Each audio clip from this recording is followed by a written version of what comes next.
ವೀಕ್ಷಕರೆಲ್ಲರಿಗೂ ನಮಸ್ಕಾರ. ಬೆಂಗಳೂರು ದೂರದರ್ಶನ ಕೇಂದ್ರ ಪ್ರಾದೇಶಿಕ ಸುದ್ದಿ ವಿಭಾಗ ಪ್ರಸ್ತುತಪಡಿಸುವ ವಿಚಾರಪೂರ್ಣ, ಪ್ರೇರಣಾತ್ಮಕ, ಸ್ವಾರಸ್ಯಕರ, ಸಕಾಲಿಕ ವಸ್ತು ವಿಷಯಗಳನ್ನೊಳಗೊಂಡ ಮಾಸಿಕ ವಾರ್ತಾ ಸಂಚಯ ಸುದ್ದಿ ಸೌರಭದ 123ನೇ ಸಂಚಿಕೆಗೆ ನಿಮ್ಮೆಲ್ಲರಿಗೂ ಆತ್ಮೀಯ ಸ್ವಾಗತ. ಈ ಸಂಚಿಕೆಯಲ್ಲಿ ಬೆಂಗಳೂರು ಬಳಿಯ ವೈವಿಧ್ಯಮಯ ರೇಷ್ಮೆ ಸೀರೆಗಳ ಪಟ್ಟಣ, ಹುಬ್ಬಳ್ಳಿಯಲ್ಲೊಂದು ಅಪರೂಪದ ಸೌರ ವಸ್ತು ಸಂಗ್ರಹಾಲಯ, ಚಿಂದಿಯಾಯ್ದು ಗ್ರಂಥಾಲಯ ಕಟ್ಟಿದ ಮೈಸೂರಿನ ಜ್ಞಾನದಾಸೋಹಿ ಮತ್ತು ಶಿವಮೊಗ್ಗದ ಮಹಿಳೆಯರ ಸ್ವಾವಲಂಬನೆಯ ಯಶೋಗಾಥೆ. ಅಚ್ಚರಿ ಅನ್ಸಿದ್ರು ಇದು ಸತ್ಯ. ಈ ಊರಿನಲ್ಲಿ ಸುಮಾರು 25,000ಕ್ಕೂ ಹೆಚ್ಚು ಮಗ್ಗಗಳಿದೆ. ನೇಕಾರ್ ಸಮ್ಮಾನ್ ಯೋಜನೆಯಡಿಯಲ್ಲಿ ಸುಮಾರು 17,000 ಮಗ್ಗಗಳು ನೋಂದಣಿ ಕೂಡ ಆಗಿದೆ. ಇದೆಲ್ಲಿ ಅಂತೀರಾ? ಬನ್ನಿ, ಬೆಂಗಳೂರು ಬಳಿಯ ರೇಷ್ಮೆ ಸೀರೆಗಳ ಪಟ್ಟಣದಲ್ಲಿ ಒಂದು ಸುತ್ತು ಹಾಕಿ ಬರೋಣ.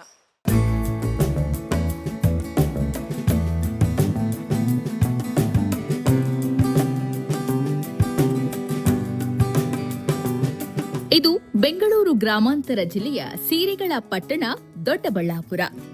ಈ ಊರಿನ ಯಾವುದೇ ರಸ್ತೆಗೆ ಹೋದರೂ, ಯಾವುದೇ ಗಲ್ಲಿಗೆ ಹೋದರೂ ಮಗ್ಗದ ಟಕ್ ಟಕ್ ಶಬ್ದ ಕೇಳಿಸುತ್ತದೆ.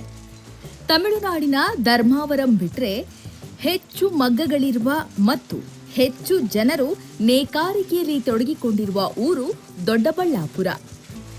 ಇಲ್ಲಿ ಸುಮಾರು 25,000ಕ್ಕೂ ಹೆಚ್ಚು ಮಗ್ಗಗಳಿದ್ದು, ಸಾವಿರಾರು ಕುಟುಂಬಗಳ 1,00,000 ಜನರ ಜೀವನೋಪಾಯ ಈ ಮಗ್ಗಗಳಿಂದಲೇ ಸಾಗುತ್ತದೆ. ಈ ಊರಿನಲ್ಲಿ ಬಹುಪಾಲು ಮಹಿಳೆಯರು, ಯುವಕರು, ವಯಸ್ಕರು, ವೃದ್ಧರು ನೇಯ್ಗೆ ಮತ್ತು ಪೂರಕ ಚಟುವಟಿಕೆಗಳಲ್ಲಿ ತೊಡಗಿಕೊಂಡಿದ್ದಾರೆ. ನೂಲಿಗೆ ಬಣ್ಣ ಹಾಕುವುದು, ಜರಿ ಸೇರಿಸುವುದು, ಸೀರೆ ನೇಯ್ಗೆ, ಪಾಲಿಶ್, ಪ್ಯಾಕಿಂಗ್ ಸೇರಿದಂತೆ ಸೀರೆ ತಯಾರಿಕೆಯ ಎಲ್ಲಾ ಮಜಲುಗಳನ್ನು ಇಲ್ಲಿ ಕಾಣಬಹುದು.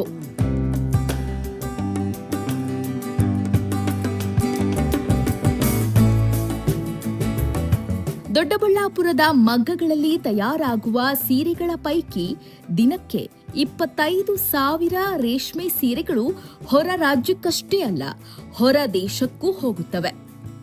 ಆದರೆ ಕಾಂಜೀವರಂ, ಧರ್ಮಾವರಂನಂತೆ ಬ್ರ್ಯಾಂಡಿಂಗ್ ಇಲ್ಲದಿರುವುದು ದೊಡ್ಡಬಳ್ಳಾಪುರ ರೇಷ್ಮೆ ಸೀರೆಯ ಮಾರಾಟಕ್ಕೆ ದೊಡ್ಡ ತೊಡಕಾಗಿದೆ. ಇಲ್ಲಿನ ರೇಷ್ಮೆ ಸೀರೆಗಳು ಬೇರೆಯ ಬ್ರ್ಯಾಂಡ್ನಲ್ಲಿ ಮಾರಾಟವಾಗುತ್ತಿವೆ. ಹೀಗಾಗಿ ತಮಗೆ ಬರುವ ಆದಾಯ ಕಡಿಮೆಯಾಗಿ ಮಧ್ಯವರ್ತಿಗಳ ಪಾಲಾಗುತ್ತಿದೆ ಎನ್ನುವುದು ನೇಕಾರರ ಅಳಲು.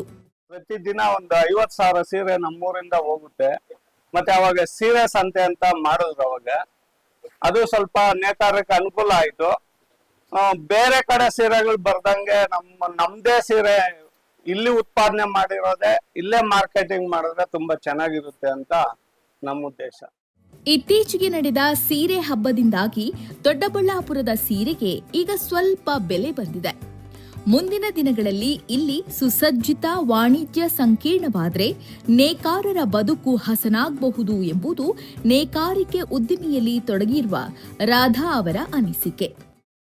ನಾವು ಈ ತರ ಮಗ್ಗದ ಕೆಲಸ, ನೇಕಾರಿಕೆ ಕೆಲಸ ಮಾಡ್ತಾ ಇದ್ದೀವಿ. ಗುಡಿ ಕೈಗಾರಿಕೆ ನಮ್ದು. ನಮ್ಮಲ್ಲಿ ಸುಮಾರು ಒಂದು 40 ಜನ ಕೆಲಸ ಮಾಡ್ತಾರೆ. ಪ್ರಧಾನ ಮಂತ್ರಿ ಅವರ ಯೋಜನೆ MSME ಯೋಜನೆ ಅಳವಡಿಸ್ಕೊಂಡಿದೀವಿ. ಸೀರೆಗೆ ಪಾಲಿಶ್ ಮಾಡಿ ಪ್ಯಾಕ್ ಮಾಡುವ ಕಾರ್ಯಗಳಲ್ಲಿ ತೊಡಗಿಕೊಂಡಿರುವ ಕೆಲವರು ನಿತ್ಯ 2,000 ಸೀರೆಗಳನ್ನ ಮಾರುಕಟ್ಟೆಗೆ ಕಳಿಸುವುದಾಗಿ ಹೇಳುತ್ತಾರೆ.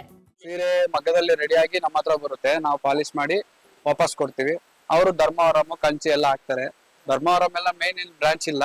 ಇಲ್ಲಿಂದ ಪಾಲಿಶ್ ಆಗಿ ಹೋಗೋದೇ ಧರ್ಮವರಂಗೆ ಮೇನು. ನಮ್ ಕಡೆಯಿಂದ ಒಂದಷ್ಟು ಜನಕ್ಕೆ ಸಂಬಳ ಆಗುತ್ತೆ, ಅವರು ಮನೆ ನಡ್ಸ್ಕೊಳಕ್ ಆಗುತ್ತೆ, ಸ್ವಲ್ಪ ಖುಷಿ ಆಗುತ್ತೆ. ತಮ್ಮ ಕುಟುಂಬದ ಹಿರಿಯರ ಕಾಲದಿಂದ ಸೀರೆ ನೇಯ್ಗೆಯಲ್ಲಿ ತೊಡಗಿದ್ರೂ ಸ್ವಂತ ಮಾರುಕಟ್ಟೆ ಸೌಲಭ್ಯವಿಲ್ಲದೆ ಸೊರಗಿದ್ದೇವೆ.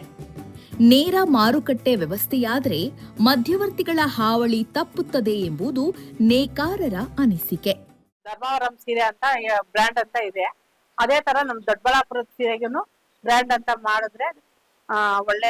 ನಮ್ ದೊಡ್ಡಬಳ್ಳಾಪುರದಲ್ಲಿ ಒಂದು 1,000 ರೂಪಾಯಿಂದ 2,000, 3,000 ರೂಪಾಯಿ ಸೀರೆವರೆಗೂ ಐತೆ. ಮಾಮೂಲಿ ಏನು ಪಾಲಿಸ್ಟರ್ ಸೀರೆ. ಅದೇ ರೇಷ್ಮೆ ಸೀರೆ ಬಂದ್ಬಿಟ್ಟು 10,000ದಿಂದ 15,000ವರೆಗೂ ಸೀರೆಯಲ್ಲಿ ಮಾಡ್ತಾ ಇದ್ದಾರೆ. ದೊಡ್ಡಬಳ್ಳಾಪುರದ ನೇಕಾರರು ತಾವು ತಯಾರಿಸುವ ಸೀರೆಗಳಿಗೆ ಬ್ರ್ಯಾಂಡ್ ಮಾನ್ಯತೆ ಲಭಿಸಿದ್ರೆ ತಮ್ಮ ಶ್ರಮ ಮತ್ತು ಬೆವರಿಗೆ ತಕ್ಕ ಪ್ರತಿಫಲ ಲಭಿಸುತ್ತದೆ ಎನ್ನುತ್ತಾರೆ. ಕರುನಾಡ ರೇಷ್ಮೆ ಪಟ್ಟಣದ ಈ ನೇಕಾರರ ಆಶಯ ಶೀಘ್ರ ಈಡೇರಲಿ. ದೊಡ್ಡಬಳ್ಳಾಪುರದ ರೇಷ್ಮೆ ಸೀರೆಗಳಿಗೂ ಬೇಡಿಕೆ ಹೆಚ್ಚಲಿ. ನೇಕಾರರ ಬದುಕು ಬಂಗಾರವಾಗಲಿ ಎಂಬುದು ಸುದ್ದಿ ಸೌರಭದ ಆಶಯ.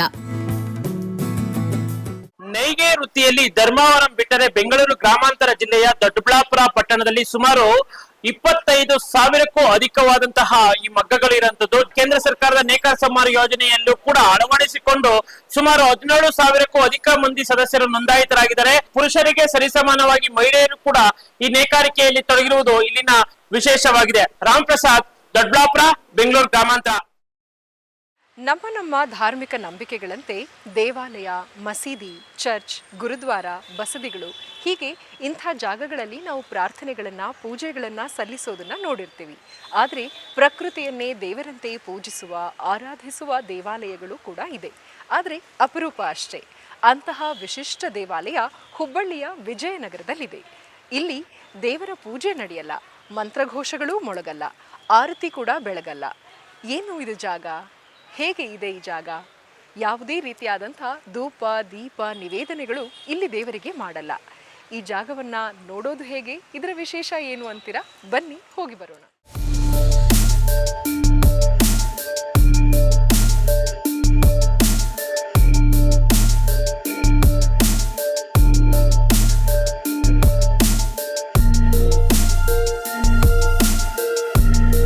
ಬಯಲು ಆಲಯದೊಳಗೋ ಆಲಯವು ಬಯಲೊಳಗೋ ಎಂಬುದು ಕವಿವಾಣಿ. ಇದು ಹುಬ್ಬಳ್ಳಿ ನಗರದ ಸೂರ್ಯ ದೇವಸ್ಥಾನ ಅಥವಾ ಸೌರ ಮ್ಯೂಸಿಯಂಗೆ ಹೆಚ್ಚಾಗಿ ಒಪ್ಪುತ್ತದೆ. ಇಲ್ಲಿ ಬಾಗಿಲಲ್ಲೇ ಬಯಲು ಸೂರ್ಯ, ನಮಸ್ಕಾರ ಪ್ರಿಯ ಭಾನು, ನಿತ್ಯವೇ ಸೂರ್ಯ, ಸತ್ಯವೇ ಸೂರ್ಯ ಎಂಬ ಫಲಕ ಕಾಣಿಸುತ್ತದೆ. ಸೂರ್ಯನ ಸುಂದರ ಸುಂದರ ಮೂರ್ತಿಗಳೂ ಇಲ್ಲಿವೆ.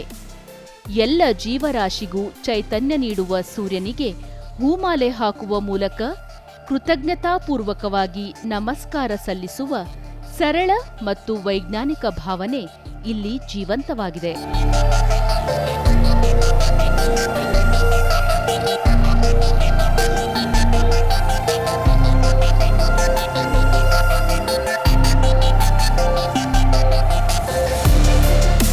ಸೌರವಿಜ್ಞಾನಿ ಮಹೇಶ್ ಶಿವಶಿಂಪಿಗೇರ ಅವರು ನಿರ್ಮಿಸಿರುವ ಕಣ್ಣಿಗೆ ಕಾಣುವ ದೇವರು ಸೂರ್ಯನ ಈ ದೇವಾಲಯಕ್ಕೆ ಜಾತಿ ಧರ್ಮದ ಭೇದವಿಲ್ಲದೆ ಎಲ್ಲರಿಗೂ ಮುಕ್ತ ಅವಕಾಶ.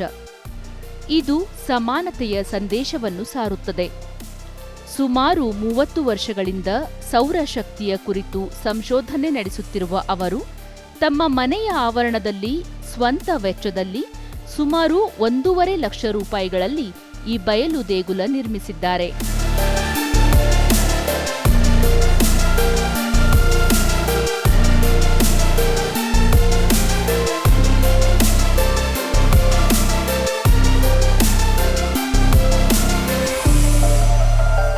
ಭೂಮಿಯಲ್ಲಿರುವ ಸಕಲ ಜೀವರಾಶಿಗಳಿಗೆ ಆಸರೆಯೇ ಸೂರ್ಯ.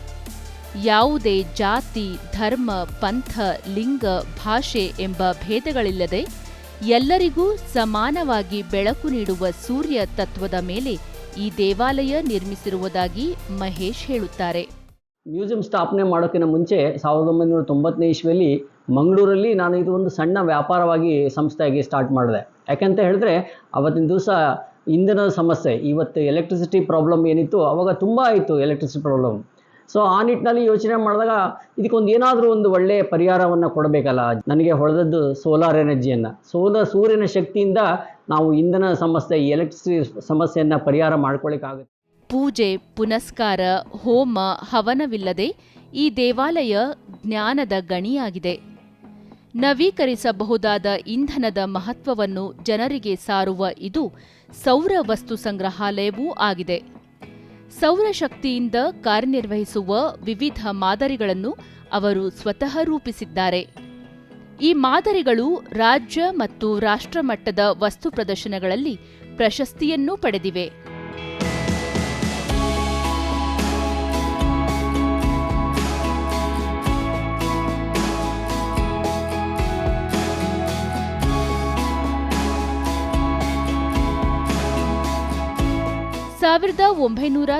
ರ ದಶಕದಲ್ಲಿಯೇ ಸೌರಶಕ್ತಿಯ ಕುರಿತು ಜನಜಾಗೃತಿ ಮೂಡಿಸಲು ಮಹೇಶ್ ಮುಂದಾಗಿದ್ದರು. ಆ ಕಾಲದಲ್ಲಿ ಸೌರಶಕ್ತಿಯ ಕುರಿತು ಅರಿವು ಕಡಿಮೆ ಇದ್ದರೂ ಅವರು ತಮ್ಮ ಪ್ರಯತ್ನವನ್ನು ಮುಂದುವರೆಸಿದರು. ಇಂದು ಜಗತ್ತಿನಲ್ಲಿಯೇ ಮೊದಲ ಸೌರಶಕ್ತಿ ಮ್ಯೂಸಿಯಂ ನಿರ್ಮಿಸಿರುವ ಹೆಗ್ಗಳಿಕೆಗೆ ಅವರು ಪಾತ್ರರಾಗಿದ್ದಾರೆ. ಈ ಮ್ಯೂಸಿಯಂನಲ್ಲಿ ಸೌರಶಕ್ತಿಯಿಂದ ಕಾರ್ಯನಿರ್ವಹಿಸುವ ರೇಡಿಯೋ, ವಿಡಿಯೋ ಕ್ಯಾಮೆರಾ, ಸೌರ ದೀಪಗಳು, ಸೌರಶಕ್ತಿಯಿಂದ ಚಿಮ್ಮುವ ಕಾರಂಜಿಯೇ ಮೊದಲಾದ ಹಲವು 10 ಉಪಕರಣಗಳಿವೆ.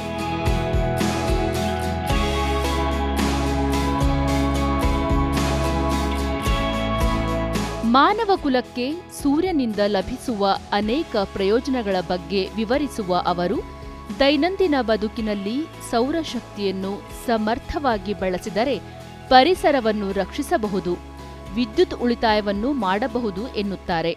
ಸೂರ್ಯಘರ್ ಯೋಜನೆ ಏನಿದೆ ಅದು ಹೆಚ್ಚು ಪ್ರಯೋಜನ ಆಗ್ತಿದೆ ಅಂತ ಹೇಳ್ಬೋದು. ಯಾಕಂತಂದರೆ ಅಪ್ ಟು 3 ಕಿಲೋವಾಟ್ವರೆಗೂ ನಿಮಗೆ ಇವತ್ತು ಸಬ್ಸಿಡಿ ಕೂಡ ಲಭ್ಯ ಇದೆ. ಆ ಸಬ್ಸಿಡಿಯ ಮುಖಾಂತರವಾಗಿ ಒಮ್ಮೆ ಅಳವಡಿಸಿಬಿಟ್ರೆ ನಿಮಗೆ 25 ವರ್ಷ ಕರೆಂಟ್ ಬಿಲ್ ಕಟ್ಟುವಂಥ ಸಂಭವವೇ ಇರಲ್ಲ. ಮತ್ತು ಅದೇ ರೀತಿಯಾಗಿ ಹೆಚ್ಚಿನ ಏನು ಉತ್ಪಾದನೆ ಆದಂಥ ಕರೆಂಟ್ ಕೂಡ ನೀವು ಇಲ್ಲಿ ಮಾರಾಟ ಮಾಡ್ತಾ ಇದ್ದೀರಾ.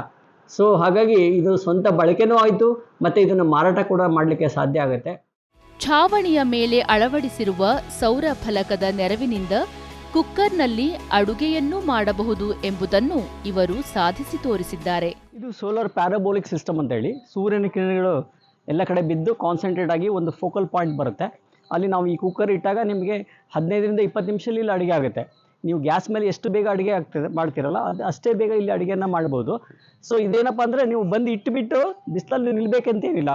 ಇಟ್ಟುಬಿಟ್ಟು ನೀವು ಹೋಗಿ 20 ನಿಮಿಷ ಆದಮೇಲೆ ಬಂದು ತೆಗಿಬೋದು, ಅಥವಾ ನೀವು 1 ಅವರ್ ಆದಮೇಲೆ ಬಂದು ತೊಗೋಬೋದು. ಯಾಕಪ್ಪ ಅಂದರೆ ಇಲ್ಲಿ ಯಾವುದೇ ಪದಾರ್ಥ ಹೊತ್ತೋದಿಲ್ಲ, ಉಕ್ಕೋದಿಲ್ಲ, ಮತ್ತು ಇದರಲ್ಲಿ ವಿಟಮಿನ್ ಡಿ ಕೂಡ ಸಿಗುತ್ತೆ ಅಂತ ಹೇಳ್ಬೋದು. ಸೊ ಇದು ತುಂಬ ರುಚಿಕರವಾದ ಊಟವನ್ನು ಎಲ್ಲರೂ ಮಾಡ್ಬೋದು ಇದರಿಂದ. ಅಡುಗೆ ಅನಿಲದ ಸಮಸ್ಯೆ ಇರುವ ಈ ಕಾಲದಲ್ಲಿ ಸೌರಶಕ್ತಿಯಿಂದ ಅಡುಗೆ ಮಾಡುವ ಸಲಕರಣೆಗಳು ಉಪಯುಕ್ತವಷ್ಟೇ ಅಲ್ಲ, ಮನೆಯ ಖರ್ಚನ್ನೂ ತಗ್ಗಿಸುತ್ತದೆ. ಮಳೆಗಾಲ, ಮೋಡ ಕವಿದ ವಾತಾವರಣ ಹೊರತುಪಡಿಸಿ 8 ತಿಂಗಳು ಇದನ್ನು ಬಳಸಬಹುದು ಎಂಬುದು ಗೃಹಿಣಿಯ ಅಂಬೋಣ. ಹೆಣ್ಮಕ್ಳಿಗೆ ಉಪಯೋಗ ಆಗೋದಂದರೆ ಸೋಲಾರ್ ಕುಕ್ಕರ್ ಬಾಕ್ಸ್ ಟೈಪ್ ಒಂದಿದೆ, ಪ್ಯಾರಾಬೋಲಿಕ್ ಒಂದಿದೆ. ಬಾಕ್ಸ್ ಟೈಪಲ್ಲಿ ಒಂದು 1 ಅವರಲ್ಲಿ ಆಗುತ್ತೆ. ಪ್ಯಾರಾಬೋಲಿಕಲ್ಲಿ ಆದರೆ ನಿಮಗೆ ಒಂದು ಅರ್ಧ ಗಂಟೆಯಲ್ಲಿ ಅಡುಗೆ ಆಗುತ್ತೆ. ಅನ್ನ, ಬೇಳೆ, ಎಲ್ಲಿ ಯಾವ್ದು ಪದಾರ್ಥ ಆದ್ರೂ ಮಾಡ್ಬೋದು, ಇಮಿಡಿಯೇಟಾಗಿ ಆಗುತ್ತೆ. ಆಮೇಲೆ ಗ್ಯಾಸ್ ಉಳಿತಾಯ ಆಗುತ್ತೆ. ಅದನ್ನು ನಾವು ಎಲ್ಲರೂ ಇದನ್ನು ತಿಳ್ಕೊಂಡು ಉಪಯೋಗ ಮಾಡಿದರೆ ಭಾಳ ಒಳ್ಳೆಯದಿದೆ. ಒಟ್ಟಾರೆ ಹುಬ್ಬಳ್ಳಿಯ ಈ ಸೌರ ದೇಗುಲ ಮತ್ತು ಮ್ಯೂಸಿಯಂ ವಿಜ್ಞಾನ ಮತ್ತು ಆಧ್ಯಾತ್ಮದ ಸಂಗಮವಾಗಿ ಸಮಾನತೆ ಮತ್ತು ಪರಿಸರ ಸಂರಕ್ಷಣೆಯ ಮಹತ್ವವನ್ನು ಸಮಾಜಕ್ಕೆ ತಿಳಿಸುವ ವಿಶಿಷ್ಟ ಪ್ರಯತ್ನವಾಗಿದೆ ಅಲ್ಲವೇ? ಸೋಲಾರ್ನಿಂದ ಏನೇನು ಮಾಡ್ಬೋದು? ಸೋಲಾರ್ನಿಂದ ಬರೀ ನಾವು ಸೋಲಾರ್ನಿಂದ ಕರೆಂಟ್ ಅಷ್ಟೇ ಉತ್ಪಾದನೆ ಮಾಡ್ಬೋದಲ್ಲ, ಕುಕ್ಕರ್ ಅಷ್ಟೇ ಮಾಡೋಂಗಿಲ್ಲ, ಲೈಟಿಂಗ್ ಅಷ್ಟೇ ಅಲ್ಲ, ಬಹಳಷ್ಟು ಇದು ಸೋಲಾರ್ಲಿ ಅವ್ರು ಮಾಡಿದ್ದಾರೆ. ಕಿರಣ್ ಬಾಕ್ಳೆ, ದೂರದರ್ಶನ್, ಹುಬ್ಬಳ್ಳಿ. ಕಿತ್ತಲೆ ಹಣ್ಣನ್ನ ಮಾರಿ ಬಂದ ಹಣದಿಂದ ಶಾಲೆಯನ್ನ ಕಟ್ಟಿ ಪದ್ಮಶ್ರೀ ಪ್ರಶಸ್ತಿಗೆ ಭಾಜನರಾದಂತಹ ಅಕ್ಷರ ಸಂತ ಹಾಜಬ್ಬ ಅವರ ಬಗ್ಗೆ ನಾವೆಲ್ಲರೂ ಕೇಳಿದ್ದೀವಿ. ಅದೇ ರೀತಿ ಮೈಸೂರಿನ ಸೈಯದ್ ಇಸಾಕ್ ಚಿಂದಿ ಆಯ್ದು ಅದನ್ನು ಮಾರಾಟ ಮಾಡಿ ಜ್ಞಾನ ಸಿಂಚನವನ್ನ ಮಾಡಲು ಉಚಿತ ಗ್ರಂಥಾಲಯ ನಡೆಸೋ ಮೂಲಕ ಜನಮನವನ್ನ ಗೆದ್ದಿದ್ದಾರೆ. ಬನ್ನಿ ಈ ಅಪರೂಪದ ವ್ಯಕ್ತಿಯ ಸಾಧನೆಯನ್ನ ಕಂಡುಬರೋಣ.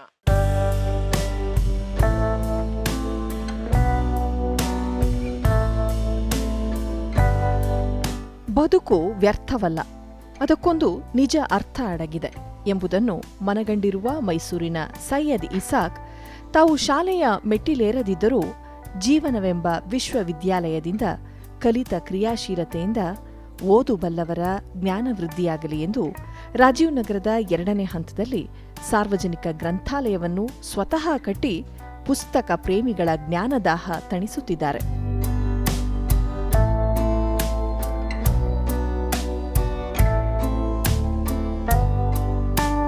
ಮೂಲತಃ ಮಂಡ್ಯ ಜಿಲ್ಲೆ ಶ್ರೀರಂಗಪಟ್ಟಣ ತಾಲೂಕು ಗಂಜಾಂನವರಾದ ಸೈಯದ್ ಇಸಾಕ್ ಬಡತನವನ್ನೇ ಹಾಸಿ ಹೊದ್ದಿದ್ದರೂ ಕ್ರಿಯಾಶೀಲ ಮನಸ್ಸುಳ್ಳವರಾಗಿ ಗ್ರಂಥಾಲಯ ಸ್ಥಾಪಿಸಿ ಅದನ್ನು ಬೆಳೆಸುವುದರ ಬಗ್ಗೆ ಸದಾ ಚಿಂತಿಸುತ್ತಾರೆ. ವರನಟ ಡಾ ರಾಜ್ಕುಮಾರ್ ಚಿತ್ರಗಳು ತಮಗೆ ಪ್ರೇರಣೆ ನೀಡಿದ್ದು ಅನುಭವ ಬಲದಿಂದ ಕಳೆದ 16 ವರ್ಷಗಳ ಹಿಂದೆ ಗ್ರಂಥಾಲಯ ಕಟ್ಟಿದ್ದಾಗಿ ಹೇಳುತ್ತಾರೆ. ಈ ಗ್ರಂಥಾಲಯ ಯಾಕೆ ನಡೆಸ್ತಾ ಇದ್ದೀನಿ ಅಂದರೆ, ನಾನು ನಾನಂತೂ ಓದಿಲ್ಲ, ನಂತರ ಯಾರೂ ಆಗಬಾರ್ದು ಅಂತ ನನ್ನ ಉದ್ದೇಶ. ಇಲ್ಲಿ ಎಲ್ಲರೂ ಕನ್ನಡನ ಓದಬೇಕು, ಎಲ್ಲ ಭಾಷೆ ಓದಬೇಕು. ಗ್ರಂಥಾಲಯ ಅಂದರೆ ಎಲ್ಲ ಭಾಷೆ ಬೇಕು. ಕನ್ನಡಕ್ಕೆ ಧರ್ಮ ಇಲ್ಲ. ಕನ್ನಡ, ಇಂಗ್ಲೀಷು, ಉರ್ದು ಎಲ್ಲ ಪುಸ್ತಕಗಳಿದ್ದಾವೆ. ಉಚಿತ ಗ್ರಂಥಾಲಯ ಇದು. ಸೈಯದ್ ಇಸಾಕ್ ಈ ಗ್ರಂಥಾಲಯ ಸ್ಥಾಪಿಸಿದಾಗ ಇವರನ್ನು ಬುದ್ಧಿಗೇಡಿ ಎಂದು ಟೀಕಿಸಿದವರು, ಲೇವಡಿ ಮಾಡಿದವರು ಇದ್ದಾರೆ. ಆದರೆ ಸೈಯದ್ ಅಂದವರ ಅಂದಗೆಡುವಂತೆ ಗ್ರಂಥಾಲಯವನ್ನು ಬೆಳೆಸುವ ಏಕನಿಷ್ಠೆಯನ್ನಿಟ್ಟುಕೊಂಡು ಮುನ್ನಡೆದಿದ್ದಾರೆ. ಇಂದು ಇವರ ಗ್ರಂಥಾಲಯದಲ್ಲಿ 25,000ದಿಂದ 30,000 ಪುಸ್ತಕಗಳಿವೆ.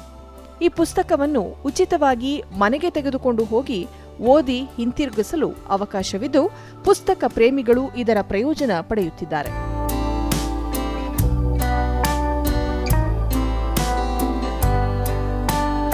ಈ ಗ್ರಂಥಾಲಯ ಇಂದು ಜ್ಞಾನ ದಾಸೋಹದ ಶ್ರದ್ಧಾ ಕೇಂದ್ರವಾಗಿದ್ದು, ಶುದ್ಧ ಗಾಳಿ ಮತ್ತು ಬೆಳಕಿನ ಸ್ವಚ್ಛ ವಾತಾವರಣದಲ್ಲಿ ಜನರು ಉಚಿತವಾಗಿ ದಿನಪತ್ರಿಕೆ, ಪುಸ್ತಕಗಳನ್ನು ಓದುತ್ತಾರೆ. ಸೈಯದ್ ಕಾರ್ಯಕ್ಕೆ ಮೆಚ್ಚುಗೆಯನ್ನೂ ವ್ಯಕ್ತಪಡಿಸುತ್ತಾರೆ. ಸುಮಾರು 15 ವರ್ಷಗಳ ಹಿಂದೆ ಕೇವಲ 2 ಪತ್ರಿಕೆಯನ್ನು ಇಡುವುದರ ಮೂಲಕ ಈ ಒಂದು ಪುಸ್ತಕ ಭಂಡಾರ ಆರಂಭ ಮಾಡಿ ಈಗ 30,000 ಕೃತಿಗಳನ್ನು ಇಲ್ಲಿ ಸಂಗ್ರಹ ಮಾಡಿ ವೈವಿಧ್ಯಮಯವಾದಂಥವು, ಈ ನಾಡಿನುಡಿಗೆ ಸಂಬಂಧಪಟ್ಟ ಹಾಗೆ, ವಿಜ್ಞಾನಕ್ಕೆ ಸಂಬಂಧಪಟ್ಟ ಹಾಗೆ, ಇತಿಹಾಸಕ್ಕೆ ಸಂಬಂಧಪಟ್ಟ ಹಾಗೆ ಎಲ್ಲ ಕೃತಿಗಳನ್ನು ಇಡುವುದರ ಮೂಲಕ ಒಂದು ದಾಖಲೆಯ ಕಾರ್ಯಕ್ರಮವನ್ನು ಅವರು ಮಾಡಿದ್ದಾರೆ. ಒಂದು ಗ್ರಂಥಾಲಯ 100 ಧಾರ್ಮಿಕ ಸ್ಥಳಗಳಿಗೆ ಸಮ ಎಂಬ ಮಾತಿದೆ. ವ್ಯಾಪಾರೀಕರಣದಿಂದ ಮುಕ್ತವಾದ ಅಕ್ಷರ ಜ್ಯೋತಿಯನ್ನು ಬೆಳಗುತ್ತದೆ. ಸೈಯದ್ ಅವರ ಉಚಿತ ಗ್ರಂಥಾಲಯದಲ್ಲಿ ಹಿಂದೂಗಳಿಗೆ ಪವಿತ್ರವಾದ ರಾಮಾಯಣ, ಮಹಾಭಾರತ, ಭಾಗವತ, ಕ್ರೈಸ್ತರ ಧರ್ಮಗ್ರಂಥ ಬೈಬಲ್, ಮುಸ್ಲಿಂ ಬಾಂಧವರ ಪವಿತ್ರ ಗ್ರಂಥ ಕುರಾನ್ ಸೇರಿದಂತೆ ಹಲವು ಗ್ರಂಥಗಳೂ ಇವೆ. ಗ್ರಂಥಾಲಯವನ್ನು ಮತ್ತಷ್ಟು ವಿಸ್ತರಿಸಬೇಕೆಂಬುದು ತಮ್ಮ ಬಯಕೆ ಎನ್ನುತ್ತಾರೆ ಸೈಯದ್. ಯಾರು ಬೇಕಾದರೂ ಬಂದು ಓದಬೇಕು, ಓದೋ ಹವ್ಯಾಸ ಜನರಲ್ಲಿ ಹೆಚ್ಚಬೇಕು. ಒಂದು ಗ್ರಂಥಾಲಯ 100 ದೇವಾಲಯಕ್ಕೆ ಸಮ. ಅರ್ಧ ಗಂಟೆ ಅಥವಾ 1 ಗಂಟೆ ಟೈಮು ಪುಸ್ತಕನ ಹಿಡಿದು ಒಳ್ಳೆ ದಾರಿಗೆ ಹೋಗಿ ಒಳ್ಳೆ ಪುಸ್ತಕನ ಓದಿ ಅಂತ. ಇತ್ತೀಚಿನ ದಿನಗಳಲ್ಲಿ ಯುವಜನತೆ ಮೊಬೈಲ್ ರೀಲ್ಸ್ ಹಾಗೂ ವಿಡಿಯೋ ಗೇಮ್ಸ್, ಆನ್ಲೈನ್ ಗೇಮ್ಸ್ಗೆ ಮಾರು ಹೋಗಿದ್ದಾರೆ. ಇಂತಹ ಯುವಕರಲ್ಲಿ ಅಕ್ಷರ ಸಂಸ್ಕೃತಿ ಪುನಶ್ಚೇತನಗೊಳಿಸಿ ಓದುವ ಅಭ್ಯಾಸ ಮೂಡಿಸುವುದು ತಮ್ಮ ಉದ್ದೇಶ ಎನ್ನುವ ಸೈಯದ್ ಇಸಾಕ್ ಕಾರ್ಯ ಶ್ಲಾಘನಾರ್ಹ ಎಂದು ಹಿರಿಯ ನಾಗರಿಕರಾದ ಮೊಹಮ್ಮದ್ ನೂರ್ ಉಲ್ ಹಕ್ ಹೇಳುತ್ತಾರೆ. ಇದು ಸಾರ್ವಜನಿಕರ ಗ್ರಂಥಾಲಯ. ಇದರಲ್ಲಿ ಹಲವಾರು ಜನ ಪ್ರತಿನಿತ್ಯ ಬಂದು ಪೇಪರನ್ನು ಓದ್ತಾ ಇದ್ದಾರೆ ಮತ್ತು ನಮ್ಮಂಥ ವಯಸ್ಸಾದವರಿಗೆ ಅತಿ ಹೆಚ್ಚಿನ ಒಂದು ದಾರಿಯನ್ನು ಕೊಟ್ಟಿದ್ದಾರೆ. ಏಕೆಂದರೆ ಬೇರೆ ಕಡೆ ಹೋಗಿ ಬೇರೆ ಟೈಮನ್ನು ಕಳೆಯೋ ಬದಲು ಇಲ್ಲಿ ಬಂದು ನಮ್ಮ ಜ್ಞಾನ ಮತ್ತು ಪರಿಚಯವನ್ನು ಬೆಳೆಸ್ಕೋಬೋದು. ನೀನು ತಲೆ ತಗ್ಗಿಸಿ ಓದು, ನಾನು ತಲೆ ಎತ್ತಿ ಬದುಕುವಂತೆ ಮಾಡುತ್ತೇನೆ ಎನ್ನುತ್ತದಂತೆ ಪುಸ್ತಕ. ಜ್ಞಾನದಾಹ ತೀರಿಸಿ ಅರಿವಿನ ಗಣಿಯಾಗಿ ಮಾಡುವ ಪುಸ್ತಕ ಓದಿಗೆ ಚೈತನ್ಯ, ಪ್ರೋತ್ಸಾಹ ನೀಡುತ್ತಿರುವ ಸೈಯದ್ ಇಸಾಕ್ರಂತಹರ ಸಂಖ್ಯೆ 1000ವಾಗಲಿ. ಓದುವ ಪ್ರವೃತ್ತಿ ಎಲ್ಲರಲ್ಲೂ ಬೆಳೆಯಲಿ ಎಂಬುದು ನಮ್ಮ ಆಶಯ. ವಿದ್ಯೆಗೆ ಬಡವ ಬಲ್ಲಿಗನೆಂಬ ಭೇದ ಭಾವವಿಲ್ಲ. ಈ ಕೇಂದ್ರದಲ್ಲಿ ಯಾವುದೇ ಬಂಧನಗಳಿಲ್ಲದೆ ಉಚಿತವಾಗಿ ಜ್ಞಾನ ವೃದ್ಧಿಸಿಕೊಳ್ಳಬಹುದು. ಸೈಯದ್ ಇಸಾಕ್ರವರ ಈ ದೇವಾಲಯದಲ್ಲಿ ಅಕ್ಷರದ ಹಣತೆಯ ದೀಪ ಪ್ರಜ್ವಲಿಸುತ್ತಿದೆ. ಈ ಪ್ರಜ್ವಲದ ದೀಪ ಮತ್ತಷ್ಟು ಹೆಚ್ಚಾಗಲಿ ಎಂಬುದು ನಮ್ಮೆಲ್ಲರ ಹಾರೈಕೆ. ಜಿ ಜಯಂತ್, ಮೈಸೂರಿನಿಂದ. ಮಹಿಳೆಯರು ಆರ್ಥಿಕವಾಗಿ ಸ್ವಾವಲಂಬಿಗಳಾಗಬೇಕು ಅನ್ನೋದು ಪ್ರಧಾನಿ ನರೇಂದ್ರ ಮೋದಿರವರ ಆಶಯ. ಹೀಗಾಗಿಯೇ ಮಹಿಳಾ ಸಬಲೀಕರಣಕ್ಕೆ ಮತ್ತು ಮಹಿಳಾ ನೇತೃತ್ವದ ಅಭಿವೃದ್ಧಿಗೆ ಹೆಚ್ಚು ಒತ್ತನ್ನು ನೀಡಿದ್ದಾರೆ. ಈ ನಿಟ್ಟಿನಲ್ಲಿ ರಾಷ್ಟ್ರೀಯ ಗ್ರಾಮೀಣ ಜೀವನೋಪಾಯ ಅಭಿಯಾನವನ್ನು ಕೂಡ ಪ್ರಾರಂಭಿಸಿದ್ದಾರೆ. ಈ ಅಭಿಯಾನ ಅಕ್ಷರಶಃ ಮಹಿಳೆಯರಿಗೆ ಆರ್ಥಿಕ ಬಲವನ್ನ ತುಂಬಿದೆ. ಅದರಲ್ಲೂ ವಿಶೇಷ ರೀತಿಯಲ್ಲಿ ಮಹಿಳಾ ಸ್ವಸಹಾಯ ಗುಂಪುಗಳಿಗೆ ಹೆಚ್ಚಿನ ಆರ್ಥಿಕ ಭದ್ರತೆಯನ್ನ ನೀಡಿದೆ. ಶಿವಮೊಗ್ಗದ ಹೊಯ್ಸನಹಳ್ಳಿ ಬಳಿ ಇರುವಂತಹ ಮಹಿಳೆಯರು ವಿಶೇಷ ರೀತಿಯಾಗಿ ಕರಕುಶಲ ವಸ್ತುಗಳ ತಯಾರಿಕೆ ಹಾಗೂ ಮಾರಾಟದಲ್ಲಿ ವಿಶೇಷ ಸಾಧನೆಯನ್ನೇ ಮಾಡಿದ್ದಾರೆ.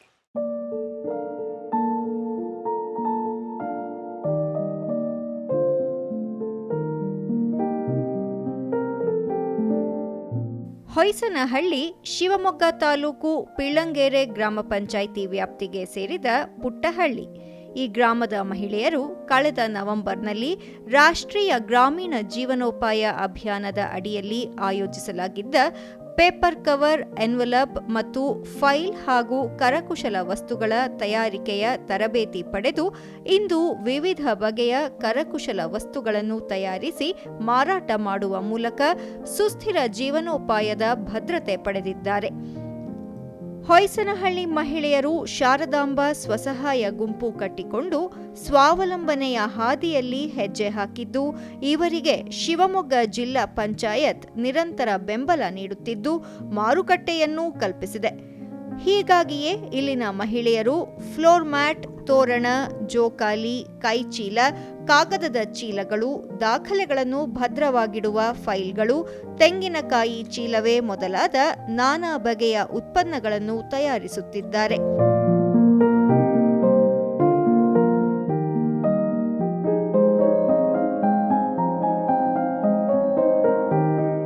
ಶಾರದಾಂಬಾ ಸ್ವಸಹಾಯ ಗುಂಪಿನ ಮುಖ್ಯಸ್ಥರಾದ ಗೀತಾ ರೈತ ಮಹಿಳೆಯಾದರೂ ತರಬೇತಿ ಶಿಬಿರದಲ್ಲಿ ತಾವು ಕಲಿತ ವಿವಿಧ ಕರಕುಶಲ ವಸ್ತುಗಳ ತಯಾರಿಕೆಯನ್ನು ತಮ್ಮ ಗ್ರಾಮದ ಇತರ ಮಹಿಳೆಯರಿಗೂ ಕಲಿಸುತ್ತಿದ್ದಾರೆ. ಮೈಕ್ರಾನ್ ದಾರದಲ್ಲಿ ವಿವಿಧ ಕಲಾಕೃತಿಗಳನ್ನು ತಯಾರಿಸುವ ಕಲೆಯನ್ನು ಗ್ರಾಮದ 15ಕ್ಕೂ ಹೆಚ್ಚು ಮಹಿಳೆಯರಿಗೆ ಕಲಿಸಿದ್ದಾರೆ. ಬಾಗಿಲ ತೋರಣ, ಟೇಬಲ್ ರನ್ನರ್, ಟೀ ಪ್ಲೇಟ್ಗಳು, ಮಕ್ಕಳ ಜೋಕಾಲಿಗಳಿಗೆ ಬಹುಬೇಡಿಕೆ ಇದ್ದು ಇದಕ್ಕೆ ಪೇಟೆಂಟ್ ಕೂಡ ಪಡೆದಿದ್ದಾರೆ.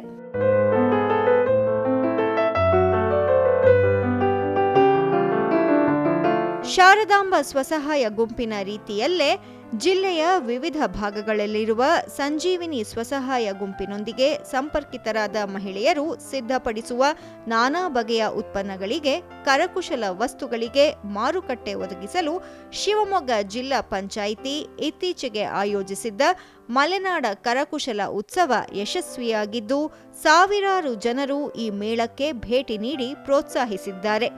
ಮಾಜಿ ಮುಖ್ಯಮಂತ್ರಿ ಬಿಎಸ್ ಯಡಿಯೂರಪ್ಪ, ಶಿಕ್ಷಣ ಸಚಿವ ಮಧು ಬಂಗಾರಪ್ಪ ಸಹ ಮೇಳಕ್ಕೆ ಆಗಮಿಸಿ ಶುಭ ಕೋರಿದ್ದರು.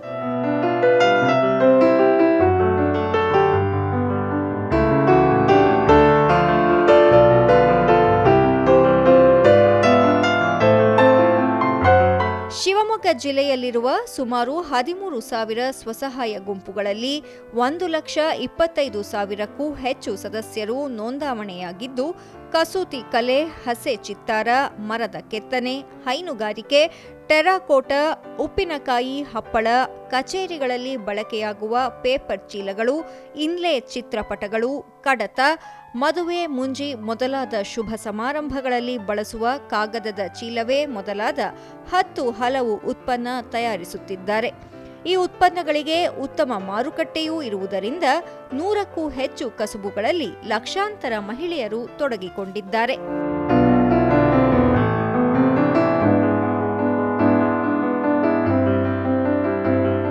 ಹೊಯ್ಸನಹಳ್ಳಿಯ ಶಾರದಾಂಬಾ ಸ್ವಸಹಾಯ ಸಂಘದ ಗೀತಾ ಮತ್ತು ತಂಡದವರು ಮೈಕ್ರಾನ್ ದಾರದಲ್ಲಿ ಹಲವು ಬಗೆಯ ಕೌಶಲ್ಯಯುತ ವಸ್ತುಗಳನ್ನು ತಯಾರಿಸಿ ತರಬೇತಿ ನೀಡಿ ಎಲ್ಲರ ಗಮನ ಸೆಳೆದಿದ್ದಾರೆ. ಇವರು ತಯಾರಿಸಿದ ವಸ್ತುಗಳಿಗೆ ಮಾರುಕಟ್ಟೆ ನಿರ್ಮಿಸಿಕೊಡುವ ಕೆಲಸ ನಮ್ಮ ಜಿಲ್ಲಾ ಪಂಚಾಯತ್ ವತಿಯಿಂದಲೇ ಮಾಡಿ ಪ್ರೋತ್ಸಾಹಿಸುತ್ತೇವೆ ಎಂದು ಜಿಲ್ಲಾ ಪಂಚಾಯಿತಿಯ ಮುಖ್ಯ ಕಾರ್ಯನಿರ್ವಹಣಾಧಿಕಾರಿ ಹೇಳುತ್ತಾರೆ. ಶಿವಮೊಗ್ಗ ಜಿಲ್ಲಾ ಪಂಚಾಯತ್ ವತಿಯಿಂದ NRLM ಯೋಜನೆ ಅಡಿಯಲ್ಲಿ ಸ್ವಸಹಾಯಕ ಸಂಘಗಳ ಗುಂಪಿನ ಮಹಿಳೆಯರಿಗೆ ಕರಕುಶಲ ವಸ್ತುಗಳನ್ನು ತಯಾರಿ ಮಾಡೋದಕ್ಕೆ ನಾವು ಪ್ರೋತ್ಸಾಹ ಮಾಡ್ತಾ ಇದ್ದೀವಿ. ಈ ನಿಟ್ಟಿನಲ್ಲಿ ಶಿವಮೊಗ್ಗ ಜಿಲ್ಲಾ ಪಂಚಾಯತಿನವರು ಕ್ರಾಫ್ಟ್ಸ್ ಆಫ್ ಮಲ್ನಾಡ್ ಎಂಬ ಒಂದು ಶೀರ್ಷಿಕೆ ಅಡಿಯಲ್ಲಿ ಪ್ರತಿಯೊಂದು ಸ್ವಸಹಾಯ ಗುಂಪುಗಳಲ್ಲಿ ಯಾರು ಕರಕುಶಲ ವಸ್ತುಗಳನ್ನು ತಯಾರಿ ಮಾಡ್ತಾರೆ ಅವರಿಗೆ ನಾವು ಬ್ರ್ಯಾಂಡಿಂಗ್, ಸೇಲ್ ಮತ್ತು ಮಾರ್ಕೆಟಿಂಗಿಗಾಗಿ ಸಹಾಯ ಮಾಡ್ತಾ ಇದ್ದೀವಿ. ಮೈಕ್ರಾನ್ ದಾರದ ಕಲಾಕೃತಿ, ಕಸೂತಿ, ಕಾಗದದ ಚೀಲಗಳ ತಯಾರಿಕೆಯೇ ಮೊದಲಾದ ಚಟುವಟಿಕೆಗಳಲ್ಲಿ ತಮ್ಮ ಸಂಘ ತೊಡಗಿಕೊಂಡಿದ್ದು, ರಾಷ್ಟ್ರೀಯ ಗ್ರಾಮೀಣ ಜೀವನೋಪಾಯ ಅಭಿಯಾನ ಬಲ ನೀಡಿದೆ ಎನ್ನುತ್ತಾರೆ ಗೀತಾ. ನಮಗೆ NRLM ಯೋಜನೆಯಿಂದ ನಮಗೆ ಎಲ್ಲ ಕಡೆ ಸ್ಟಾಲ್ಗಳನ್ನು ಕೊಡ್ತಾ ಇದ್ದಾರೆ ಸರ್. ಸ್ಟಾಲಲ್ಲೂ ನಾವು ತಗೊಂಡೋಗಿ ಸ್ಟಾಲಲ್ಲಿ ತುಂಬ ವ್ಯಾಪಾರ ಮಾಡ್ಕೊಳ್ತಾ ಇದ್ದೀವಿ. ಮತ್ತು ನಮಗೆ ಆನ್ಲೈನ್ ಮಾಡ್ಕೊಡ್ತಿದ್ದಾರೆ ಸರ್. ಆನ್ಲೈನಿಂದ ತುಂಬ ಹೆಲ್ಪ್ ಆಗ್ತಿದೆ. ನಾವು ಬೇರೆ ರಾಜ್ಯಗಳಿಗೂ ಸಹ ನಮ್ಮನ್ನು ಕಳಿಸ್ತಿದ್ದಾರೆ. ನಾವು ಅಲ್ಲೂ ಸಹ ತಗೊಂಡೋಗಿ ಮಾರಾಟ ಮಾಡ್ತಾ ಇದ್ದೀವಿ ಸರ್. NRLM ಯೋಜನೆಯಡಿ ಜಿಲ್ಲಾ ಪಂಚಾಯತಿಯಿಂದ ನಾವು ಈ ಕಾರ್ಯಕ್ರಮದಲ್ಲಿ ನಾವು ಭಾಗಿಯಾಗಿ ಈ ಕರಕುಶಲ ವಸ್ತುಗಳನ್ನು ಮಾಡ್ತಾ ಇರೋದ್ರಿಂದ ನರೇಂದ್ರ ಮೋದಿಯವರಿಗೂ ಸಹ ಧನ್ಯವಾದಗಳು ಹೇಳ್ತೀವಿ. ನಾವು ಜಿಲ್ಲಾ ಪಂಚಾಯತಿಗೂ ಸಹ ಧನ್ಯವಾದಗಳು ಹೇಳ್ತೀವಿ. ತಾವು ತಯಾರಿಸುವ ಮ್ಯಾಕ್ರಾನ್ ದಾರದ ಅಲಂಕಾರಿಕ ವಸ್ತುಗಳು ಸಾಗರವನ್ನೂ ದಾಟಿ ದೇಶ ವಿದೇಶಗಳಲ್ಲಿ ಬೇಡಿಕೆ ಪಡೆದಿವೆ ಎಂದು ಶೀಲಾ ಹೆಮ್ಮೆಯಿಂದ ಹೇಳುತ್ತಾರೆ. ಇದು ಮ್ಯಾಕ್ರಾನ್ ದಾರದಿಂದ ಈ ರೀತಿ ಅಲಂಕಾರಿಕ ವಸ್ತುಗಳನ್ನ ಮಾಡಿ ಬೇರೆ ಬೇರೆ ದೇಶಗಳಿಗೆಲ್ಲ ನಾವು ಬೇರೆ ಬೇರೆ ರಾಜ್ಯಗಳಿಗೆ ಎಲ್ಲ ಕಡೆನೂ ಇದನ್ನ ಪಬ್ಲಿಕ್ ಮಾಡಲಿಕ್ಕೆ ಅನುಕೂಲ ಮಾಡಿಕೊಟ್ಟಿದ್ದಾರೆ. ನಮಗೆ ಈ ರೀತಿ ಒಂದು ಕೆಲಸ ಮಾಡಲಿಕ್ಕೆ ಅನುಕೂಲ ಮಾಡಿಕೊಟ್ಟಿರುವಂಥ ಕೇಂದ್ರ ಸರ್ಕಾರ ನಮಗೆ ತುಂಬ ಒಂದು ಒಳ್ಳೆಯ ಅವಕಾಶವನ್ನು ಕೊಟ್ಟಿದೆ. ಗ್ರಾಮೀಣ ಜೀವನೋಪಾಯ ಅಭಿಯಾನ ಜೀವನ ಕಟ್ಟಿಕೊಳ್ಳಲು ಆಸರೆಯಾಗಿದೆ ಎಂಬುದು ಮತ್ತೋರ್ವ ಫಲಾನುಭವಿಯ ಅಭಿಮತ. NRLM ಯೋಜನೆಯಡಿಯಲ್ಲಿ ನಮಗೆ ಕೇಂದ್ರ ಸರ್ಕಾರದಿಂದ ವಿವಿಧ ವಸ್ತುಗಳನ್ನು ತಯಾರಿಸುತ್ತಿದ್ದೇವೆ. ನಾವು ಮನೆಯಲ್ಲೇ ಕೂತು ಬೇಜಾರಾಗಿತ್ತು. ಈ ಥರ ಎಲ್ಲ ಮಾಡ್ತಿರೋದ್ರಿಂದ ಮ್ಯಾಕ್ರೋನ್ದಾರದಿಂದ ತುಂಬ ಅಲಂಕಾರಿಕ ವಸ್ತುಗಳನ್ನು ಮಾಡ್ತಾ ಇದ್ದೇವೆ.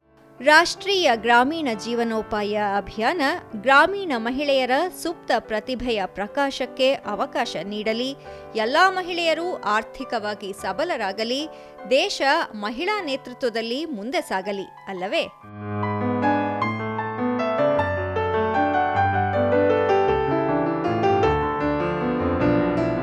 ಹೆಣ್ಣು ಮಕ್ಕಳು ತುಂಬ ವಿಶೇಷವಾದ ಕಲಾಕೃತಿಗಳನ್ನು ಮಾಡಿ ಅದನ್ನು ಮಾರಾಟ ಮಾಡುವಂತಹ ಕೆಲಸವನ್ನು ಮಾಡೋದ್ರ ಜೊತೆಯಲ್ಲಿ ಒಳ್ಳೆಯ ಲಾಭವನ್ನು ಗಳಿಸ್ತಾ ಇದ್ದಾರೆ.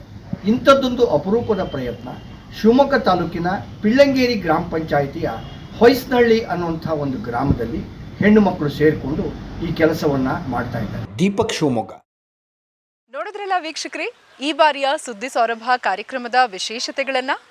ಸುದ್ದಿ ಸೌರಭ ಕಾರ್ಯಕ್ರಮದ ಕುರಿತಾಗಿ ನಿಮ್ಮ ಅನಿಸಿಕೆ ಅಭಿಪ್ರಾಯಗಳನ್ನು ನಮ್ಮ ಇಮೇಲ್ ವಿಳಾಸ suddhisaurabha@gmail.comಗೆ ಕಳುಹಿಸಬಹುದು. ಮತ್ತೆ ಮುಂದಿನ ತಿಂಗಳ ಕೊನೆಯ ಭಾನುವಾರದಂದು ಮತ್ತಷ್ಟು ಸಕಾಲಿಕ, ಸ್ಫೂರ್ತಿದಾಯಕ, ಅನುಕರಣೀಯ, ಸಾಮಾಜಿಕ ಕಳಕಳಿಯುಳ್ಳಂಥ ಸುದ್ದಿ ಚಿತ್ರಗಳೊಂದಿಗೆ ಭೇಟಿಯಾಗೋಣ. ಸತ್ಯ, ಸಮರ್ಥ, ಸಂಪೂರ್ಣ ಸುದ್ದಿಗಾಗಿ ವೀಕ್ಷಿಸಿ ಚಂದನ ವಾರ್ತೆ. ನಮಸ್ತೆ.